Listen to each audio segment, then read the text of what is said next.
अस्सलाम वालेकुम। अभी हम लोग हैं हमारे ईदगाह में बकरीद का नमाज पढ़ने के लिए आए हैं और हम सब चाहते हैं कि देश में भारत सरकार गाय को राष्ट्रीय पशु घोषित करे। किसी ने नहीं बोला इस तरीके का। देश के मुसलमानों ने कहा कि अगर गाय काटने से देश में नफरत है, गाय काटने से किसी के धर्म पर चोट है, तो हम भारत देश के मुसलमान हैं, हम गाय नहीं खाएंगे। इतना गाय का असली वारिसदार अगर इस देश में कोई माना जाएगा तो वो पहले मुसलमान माना जाएगा, उसके बाद हिंदू माना जाएगा। तो काम हम हमारा त्योहार भी नहीं मना सकते क्या? हम हमारे देश में, हम इंडियन, हमारा त्योहार हमारे देश में मनाने के लिए किसी से इजाजत लेनी पड़ेगी? ये राष्ट्रीय कानून है क्या? यही संविधान है क्या? मस्जिद गिराई जा रही थी, बुलडोजर चलाया जा रहा था, मीनार धड़ाम से नीचे गिर रहे थे और मुसलमान रो रहे थे, बिलख रहे थे, लेकिन एक पुलिस वाला अपने महंगे मोबाइल से उन सारे मंजर का फोटो बना रहा था। काम कर रहे हैं सर, बिल्कुल काम कर रहे हैं। मोदी जी ने देखो इतना काम करा पिछले 11 साल में। हमारा देश जो है 2014 में भुखमरी सूचकांक में 55वें नंबर पे था। मोदी जी को पसंद नहीं आया 55 नंबर, यार अच्छा नंबर नहीं होता। तुम मुसलमान हो, भारत में त्योहार मनाने का तुम्हें कोई अधिकार नहीं है। तुम भारत में रहकर ईद नहीं मना सकते।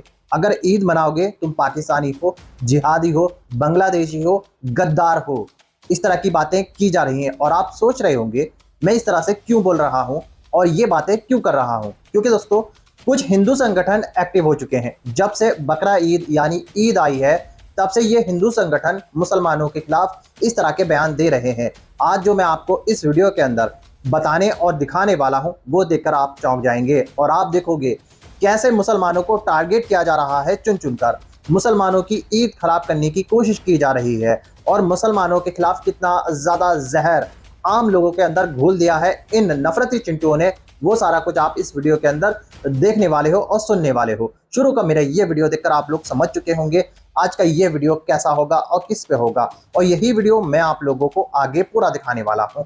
इसलिए इस वीडियो को अभी बीच में छोड़कर मत जाना और इस वीडियो के बारे में आप लोगों की जो भी राय हो वो मुझे कमेंट करके जरूर बताइएगा। दोस्तों ऐसा क्यों होता है भारत के अंदर कि जब भी मुसलमान का कोई भी त्योहार आता है तो ये हिंदू संगठन इनके पेट में क्यों दर्द हो उठता है, ये इस तरह से अपने बिलों से क्यों बाहर निकल आते हैं। जब इनका कोई भी त्योहार आता है ये सड़कों पे मनाते हैं, होली खेलते हैं, दिवाली पर पटाखे छोड़ते हैं। मुसलमान उसका तो विरोध नहीं करता, मुसलमान इनके त्योहार मनाने को तो मना नहीं करता, लेकिन इनके अंदर इतनी हिम्मत कहां से आती है ये मुसलमानों को त्योहार मनाने से मना करें। दोस्तों इन्हीं नफरती चिंटों के बारे में आज मैं इस वीडियो के अंदर आपको बताने और एक हैरान परेशान कर देने वाली खबर बताने वाला हूं जिसको देखकर आपके रोंगटे खड़े हो जाएंगे। लेकिन दोस्तों उससे पहले मैं आपकी जानकारी के लिए बता दूं, भारत के अंदर जिस तरह से महंगाई बढ़ रही है, जिस तरह से पेट्रोल डीजल के दाम बढ़ रहे हैं, जिस तरह से भारत के अंदर गरीब आदमी और मिडिल क्लास का आदमी परेशान है, और वहीं दूसरी तरफ हमारे यहाँ की गोदी मीडिया को कुछ नहीं पड़ा है, उनको सिर्फ मुसलमानों को टारगेट करना आता है। मैंने भी आपको पहले बता दिया था कि ये गोदी मीडिया हिंदू मुसलमान करने के लिए सबसे आगे रहती है। ये मुसलमान हिंदू इसलिए करती है ताकि इनकी वजह से कुछ राजनीति पार्टियों को फायदा हो। और जिस तरह से आपने सुना ही होगा, देखा ही होगा, कुछ नेता, कुछ मंत्री, कुछ संतरी इस तरह की नफरती बातें कर कर बकरा ईद पर यानी मुसलमानों की ईद पर उल्टे सीधे बयान देकर अपनी राजनीति रोटियां सेकते रहते हैं और ऐसे नफरती चिंटुओं को एक्टिवेट कर देते हैं, इनको बिलों से बाहर निकल आते हैं नफरत फैलाने के लिए। इस वीडियो में देखकर आप लोग हैरान हो जाओगे और आपको पता चलेगा भारत के अंदर इस तरह से मुसलमानों को परेशान किया जा रहा है और उनके ऊपर गलत सलत इल्जाम लगाकर उनको टारगेट किया जा रहा है। आज आपकी आंखें भी भर आएंगी और आपको बेहद अफसोस होगा, चाहे आप किसी भी धर्म से ताल्लुक रखते हो। जी हाँ दोस्तों, ये वीडियो दिखाने से पहले मेरी आपसे गुजारिश है आज का ये वीडियो पूरा एंड तक जरूर देखना, और अगर आप मेरे चैनल पर नहीं आए हो चैनल को जरूर सब्सक्राइब करना, साथ में इस वीडियो को दूसरे लोगों में शेयर जरूर करना। चलिए दोस्तों पहले आप ये वीडियो देखिए फिर आकर मैं आपसे बात करता हूँ। किसी ने नहीं बोला इस तरीके का। देश के मुसलमानों ने कहा कि अगर गाय काटने से देश में नफरत है, गाय काटने से किसी के धर्म पर चोट है, तो हम भारत देश के मुसलमान हैं, हम गाय नहीं खाएंगे। इतना समर्पण गाय के लिए पहली दफा पूरे देश के मुसलमानों ने कर दिया, तो फिर हिंदू क्यों रुका हुआ है? और खास करके भाजपाई हिंदू क्यों रुका है? खास करके भाजपाई सरकार क्यों रुका हुआ है? गाय का असली वारिसदार अगर इस देश में कोई माना जाएगा तो वो पहले मुसलमान माना जाएगा, उसके बाद हिंदू माना जाएगा। तो काम हिंदुओं ने गाय के लिए नहीं कर पाया, वो काम गाय के लिए इस देश के मुसलमानों ने किया है। मुसलमान को यह समझ में आ गया कि नहीं, गाय को काटना अपराध है, गाय को नहीं काटना चाहिए, इससे हमारे हिंदू भाई का धर्म और हिंदू भाई की आशा आहत होती है, उस पर चोट पहुंचती है। ये मुसलमान को समझ में आ गया, लेकिन देश में भारतीय जनता पार्टी के सरकार को ये अभी तक समझ में नहीं आया। गाय को न काटना का जो फैसला है, भारतीय जनता पार्टी का हाथ काट लेने का बराबर का मामला है। तो वहाँ हिंदुओं का हो रहा है ना, जो मवेशी जानवर पूरे साल भर पालते थे, लोन लेकर नुकसान होने लगा, वो रो रहे हैं, उनका वीडियो वायरल हो रहा है कि हम आत्महत्या कर लेंगे। नहीं कोई मतलब नहीं है, नहीं भैया, नहीं भैया, लोन ले, भाजपा दे दे, भाजपा सरकार दे उनके लोन को। ये बतिया शुभेंदु अधिकारी क्यों नहीं कह रहा है कि बंगाल के जितने भी गाय हैं, ठीक है, मैं हिंदुओं का खरीद ले रहा हूँ। और वो कौन हिंदू है जो गाय को सिर्फ इसलिए पालता है कि चलो हम कटवाएंगे बकरा ईद पर। हमको ये शर्म आ रही है कि हिंदुओं से पहले मुसलमानों ने गाय के लिए इतना बड़ा समर्पण, इतना बड़ा ऐलान कर दिया, और अभी तक गाय का जो ठेकेदार पार्टी है भाजपा और उसके नेता, वो अभी तक और आज तक गाय के लिए जरा सा भी संवेदना नहीं। आस्था तो भाई चाहे 14 साल से 20 साल वाली गाय हो और चाहे जो है 6 महीना से लेकर के 6 साल तक वाली गाय हो, आस्था तो हमेशा रहेगी। भारतीय जनता पार्टी की सरकार क्यों नहीं राष्ट्रीय पशु घोषित कर रही है? आरएसएस का क्या स्टैंड है गाय को राष्ट्रीय पशु बनाने के मांग पर? भाजपा का कहीं भी किसी से भी कोई आस्था नहीं है, न गाय से है, न गायत्री से है, न गीता से है, न धर्म से है, न कर्म से है, न शर्म से है। इनका मतलब गाय के सवाल पर अगर सम्मान देने की बारी आएगी तो मैं अपना कुर्सी, अपनी जमीन, अपना सम्मान आज के बाद से देश के पहले मुसलमानों को दूंगा, उसके बाद किसी हिंदू को दूंगा, क्योंकि हिंदू ने अपने गाय के लिए इस तरीके का ऐलान, इस तरीके का संविधान, इस तरीके का कदम नहीं उठाया तो इस देश का मुसलमान सबसे पहले, और अपने देश के मुसलमानों को भी हृदय से सलाम और प्रणाम करता हूँ। किसको क्या प्रॉब्लम बताइए ना, हम लोग सामने सामने कर लेते, क्या प्रॉब्लम बताइए क्या प्रॉब्लम है? हम हमारे अंदर पीछे त्योहार मना रहे तो क्या प्रॉब्लम हो रहा है? किसको क्या तकलीफ हो रही है? वहाँ अंदर जाके कोई देखेगा कि कटिंग क्या हो रही है, क्या नहीं हो रही है? हम हमारा त्योहार भी नहीं मना सकते क्या? हम हमारे देश में, हम इंडियन, हमारा त्योहार हमारे देश में मनाने के लिए किसी से इजाजत लेनी पड़ेगी? ये राष्ट्रीय कानून है क्या? यही संविधान है क्या? संविधान में लिखा है कि आप अपना त्योहार नहीं मना सकते, अपना फेस्टिवल नहीं मना सकते? सब तो मनाते हैं यहाँ 10-10 दिन का त्योहार, तो हमने मना लिया तो क्या प्रॉब्लम है? बताइए ना, क्या तकलीफ हो रही है लोगों को? कहाँ से आ रहे? तुम्हारे घर पे आते क्या हम लोग देखने? तुम हमारे घर में आ रहे हो क्या? खा रहे हो दाल, खा रहे हो भाजी, खा रहे हो? अरे कोई भूखा मरता है ना तो कोई पूछने नहीं आता है कि तुम भूखे क्यों मर रहे हो देश में। कोई नगर सेवक, कोई आमदार या कोई प्रधानमंत्री पूछने नहीं आता जब भूखे। हिंदुस्तान में आज भी हजारों लोग भूखे मर रहे, करोड़ों लोग, जाके उनकी सेवा करो कि भूखे मर रहे। और ये हमारे घर का खाना देखने आए कि क्या बना रहे उनके घर में, और क्या उधर प्रॉब्लम है? मैडम, जिस हिसाब का भाई साहब का एग्रेशन है, इस एग्रेशन में मैं इनको बताना चाहता हूं कि हमारे भी ना बरादेव है, हम भी उनका पूजा कर सकते हैं। अलाउड करेंगे क्या? आप कहाँ रहते बताइए इनको। अलाउड करते हैं क्या? मैं सर संगठन का अंतर्राष्ट्रीय संयुक्त महामंत्री हूँ। ये कौन है यहाँ सोसाइटी में आते? आप लोग इनके साइड से कि इनके साइड से? मैं सर किसी साइड में नहीं, ये हिंदू हूँ, अपनी बात रख रहा हूँ। मैं बात रखने की अनुमति है कि नहीं है? बात रखने की अनुमति है कि नहीं? मस्जिद गिराई जा रही थी, बुलडोजर चलाया जा रहा था, मीनार धड़ाम से नीचे गिर रहे थे और मुसलमान रो रहे थे, बिलख रहे थे, लेकिन एक पुलिस वाला अपने महंगे मोबाइल से उन सारे मंजर का फोटो बना रहा था, वीडियो बना रहा था और हंस रहा था, वर्दी में मुस्कुरा रहा था, बेहयाई और बेशर्मी का परिचय दे रहा था, संविधान को ठेंगा दिखा रहा था और कह रहा था कि बड़ा अच्छा हुआ, जरा रिकॉर्ड कर लेते हैं, आने वाली नस्लों को दिखाएंगे कि हमारी मौजूदगी में मस्जिद तोड़ी गई। जी हां, तस्वीर देखिए, ये पुलिस वाले की तस्वीर है जो मुंबई के बांद्रा इलाके का है, जहां पर 100 साल पुरानी मस्जिद को ध्वस्त कर दिया गया, गिरा दिया गया, शहीद कर दिया गया। वहीं पर ये पुलिस वाला खड़ा है और ये मोबाइल से उस वीडियो को बना रहा है जहां पर मुसलमान चीख रहे हैं, चिल्ला रहे हैं, अपनी इबादत गाह को बचाने का प्रयास कर रहे हैं, नाकाम कोशिश कर रहे हैं। 2 तस्वीर इसमें दिख रही होगी। ये देखिए, अशोक मोची है जो गुजरात दंगे के टाइम हंस रहा था और कैसा लग रहा था कि मुसलमानों को जितना मारा है और भी मारेगा, खून का प्यासा है। 2 तस्वीरें हैं, एक इस दंगाई पुलिस वाले की है।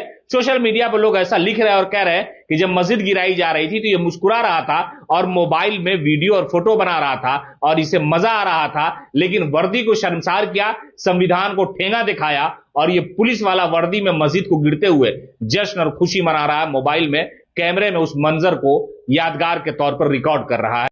काम कर रहे हैं। हाँ, मोदी जी काम कर रहे हैं सर, बिल्कुल काम कर रहे हैं। मोदी जी ने देखो इतना काम करा पिछले 11 साल में। हमारा देश जो है 2014 में भुखमरी सूचकांक में 55वें नंबर पे था।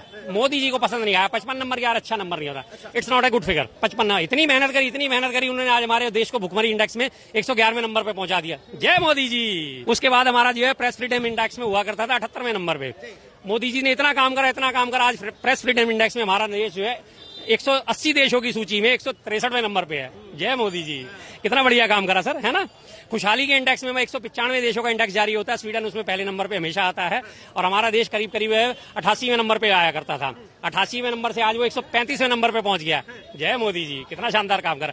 2014 से पहले हमारे पासपोर्ट की रैंकिंग 74वें नंबर पे हुआ करती थी। इतना काम करा मोदी जी ने, इतना काम करा, उन्हें तो सीधा बढ़ा के आज 85वें नंबर पे पहुंचा दिया। सीधी 11 की छलांग लगा दी है, 11 की छलांग लगा दी है। डॉलर हमारे मुकाबले 60, 68, 65 रुपए हुआ करता था, 60 से नीचे नहीं रहा करता था, 50 से 60 के बीच में चलता था। मोदी जी ने इतनी मेहनत करी, इतना काम करा, आज डॉलर को 87 रुपए पे पहुंचा दिया है। कितनी शानदार काम करा है मोदी जी। दोस्तों अभी भूल कर भी ये वीडियो छोड़कर मत चले जाना। जो मैं आपको आगे इस वीडियो के अंदर दिखाने वाला हूं वो देखकर आपकी रोंगटे खड़े हो जाएंगे। सही सुना आपने दोस्तों, आज की ये वीडियो हर मुसलमान को, हर धर्म के लोगों को देखना बेहद जरूरी है, जो इंसानियत से प्यार करते हैं, जो भाईचारा चाहते हैं और ये चाहते हैं कि जिस तरह से हमारे समाज में नफरत और जहर घोल दिया गया है वो सब कुछ खत्म हो। जी हाँ दोस्तों, आपने सुना ही होगा, उत्तर प्रदेश के मुख्यमंत्री योगी आदित्यनाथ जी ईद की नमाज को लेकर जिस तरह से बयान देते हैं और उनके इस बयान से जिस तरह से सोशल मीडिया पर हंगामा खड़ा हो जाता है और उसकी चर्चा होने लगती है। और वहीं दूसरी तरफ जब से ईद का त्योहार मुसलमानों का आया है तब से कुछ नफरती चिंटू अपने बिलों से बाहर निकल आए हैं और मुसलमानों को धमकियां देते हुए नजर आ रहे हैं। और इन लोगों ने कुछ आम लोगों के अंदर इतना जहर घोल दिया गया है कि मुसलमानों की कुर्बानी के बकरों का भी विरोध किया जा रहा है। और जिस तरह से आपने कुछ वीडियो सोशल मीडिया पर देखी होंगी वो देखकर बेहद परेशानी होती है। अब मैं आपको वो शानदार वीडियो, इस वीडियो का दूसरा पार्ट दिखाने वाला हूं जिसको देखकर आपको बेहद मजा आने वाला है और आपको बेहद हैरानी होने वाली है। चलिए दोस्तों, पहले आप इस वीडियो का दूसरा पार्ट देख लीजिए, फिर आकर मैं आपसे बात करता हूँ। अरे तो क्या हो गया अगर मोदी जी ने आपसे कह दिया कि फॉरेन ट्रिप मत करो, घर में रहो, उसके बाद वो 5 छोटी-छोटी फॉरेन ट्रिप करके आ गए, तो क्या हो गया अगर मोदी जी ने ये कह दिया कि सोना मत खरीदो, तो वो कौन सा सोना खरीद रहे हैं और वो किसके लिए सोना खरीदेंगे? मतलब आप लोग बिल्कुल उनके पीछे पड़ गए हो कि मणिपुर जल रहा है, पेट्रोल डीजल के दाम बढ़ गए हैं, देश पर आर्थिक संकट आया है। अरे मोदी जी क्या करे, मणिपुर तो पिछले 3 साल से जल रहा है, तो क्या मतलब आदमी घूमना फिरना छोड़ दे? ठीक है वो नॉन बायोलॉजिकल है, लेकिन उनका भी तो मन करता होगा ना घूमने फिरने का, किसी से मिलने का, सनसेट देखने का। और आप ये भी तो देखो वो काम कितना करते हैं, मतलब दिन के 18 घंटे मोदी जी काम करते हैं। पूरे बंगाल इलेक्शन में मोदी जी भारत में थे और उन्होंने इलेक्शन जीता भी। और उसके बाद आप बंगाल का हाल देखो, एकदम सुकून, ऐसा लगता है बंगाल को नई लाइफ मिल गई है मोदी जी के आ जाने से। अब आदमी इतना काम करेगा तो महीने की 10 से 12 ट्रिप तो डिजर्व करता ही है ना वो। अगर ये इतना भी नहीं मिलेगा तो ये तो ज्यादती है उनके साथ। और जब मोदी जी हरकत करते हैं तभी तो कुछ लोगों के घर में बरकत होती है। और क्या दिक्कत है अगर मोदी जी ने मेलेनी जी को मेलेडी दे दी, तो आप लोगों को भी तो लॉलीपॉप दिया था ना उन्होंने अच्छे दिन का। मोदी जी ऐसा है, ये लोग आपसे जलते हैं, आपका जो चेहरे का ग्लो है ना, ये जलते हैं सारे बेरोजगारी से। आप घूमो यार, यही तो उम्र है घूमने की, एंजॉय करो। भारत ने बांग्लादेश को 60 लाख लीटर तेल भेजकर आज आपके पेट्रोल डीजल के दाम को लगभग 3 रुपए बढ़ा दिया। अब इस देश का एक भी सड़क छाप अंधभक्त, एक भी भचपिल्ला ये नहीं बोलेगा कि बांग्लादेश में तो हमारी बहन बेटियों के साथ अनाचार हो रहा है, उन्हें जलाया जा रहा है, मारा जा रहा है। इसलिए नहीं बोलेंगे क्योंकि साहब की देशभक्ति ने उनको ऐसे ललकारा कि 60 लाख लीटर तेल वो बांग्लादेश को भेज दिए। जिस देश की मीडिया झालमुरी के इतिहास पर और मेलोडी इतनी चॉकलेटी क्यों है और इस मेलोडी से भी देश को संदेश दिया जा सकता है, इस बकवास खबरों को 20-20 घंटा आपके टीवी पर चलाने वाली ये मीडिया ये आपको क्यों बताएगी कि ईरान और रूस भारत को सस्ते दाम पर तेल और गैस देने को तैयार हैं, लेकिन हमारे महामानव अमेरिका के दबाव में ये नहीं खरीद रहे हैं? क्यों? क्योंकि गोदी मीडिया को क्यों बताएगी कि साहब के इकलौते दोस्त पर अमेरिका में जो केसेस चल रहे थे वही 420 ठगी, धोखाधड़ी, रिश्वत देना, इन सभी केसेस को अमेरिकी अदालत ने बंद कर दिया है। अब इतना बड़ा एहसान साहब और उनके 420 दोस्त पर माय डियर फ्रेंड डोनाल्ड ने कर दिया है, तो माय डियर डोनाल्ड की इजाजत के बगैर दूसरे देशों से सस्ते तेल पर तेल खरीदना तो छोड़ दीजिए साहब, अब ये करना हो या पानी भी पीना हो साहब को, उसके लिए भी माय डियर फ्रेंड की इजाजत अब साहब को लेनी पड़ेगी। भाई वाह, दोस्ती हो तो ऐसी। साहब ने अपने एक लौते दोस्त की खुशियों के लिए 150 करोड़ लोगों की बचत, कमाई, व्यापार और भविष्य को कुर्बान कर दिया, बलिदान कर दिया, तबाह कर दिया। इसीलिए मित्रों, साहब की इतनी बड़ी कुर्बानी और अपनी ललकारती हुई देशभक्ति के लिए और महंगा पेट्रोल डीजल और महंगा गैस सिलेंडर लेने के लिए आप तैयार रहें। अब आप खुद सोच लीजिए कि किस तरह की मीडिया आपके टेलीविजन पे आकर आपको खबर बता रही है। जिस मीडिया का काम आपको खबर बताकर आपको खबरदार करने का है, वो मीडिया आज आपसे खबर छुपाकर आपको कर्जदार बनाने पर तुली हुई है। गोदी मीडिया को पैसे आपके घर तक खबर पहुंचाने के नहीं मिल रहे, बल्कि आपसे खबर छुपाकर झालमुरी और मेलोडी जैसे बकवास मुद्दों पर 20-20 24 घंटे कार्यक्रम चलाकर आपके समय बर्बाद करने का उन्हें पैसा मिल रहा है। और आज पेट्रोल, डीजल, गैस, महंगाई और बेरोजगारी में जो देश में हाहाकार मचा हुआ है, इसकी 100% जिम्मेदार कोई सरकार नहीं है और ना ही मंत्रिमंडल में बैठे हुए कोई लोग हैं। इसकी 100% जिम्मेदार इस देश की गोदी मीडिया है। जब लोकतंत्र का चौथा स्तंभ ही कैंसर और HIV पॉजिटिव निकल जाए तो बाकी 3 स्तंभ को कौन बचा पाएगा? लोकतंत्र कहां से बच पाएगा? जिस दिन सत्ता परिवर्तन हो, जिस दिन सरकार बदले, उसी दिन से इस देश की गोदी मीडिया के इन दलालों को इस देश की ही नहीं बल्कि इस दुनिया की सबसे क्रूर सजा मिलनी चाहिए, क्योंकि इन्होंने जो काम किया है, इन्होंने जो अपराध किया है, वो माफी के लायक नहीं बल्कि दुनिया का सबसे जघन्य अपराध इन्होंने ही किया है।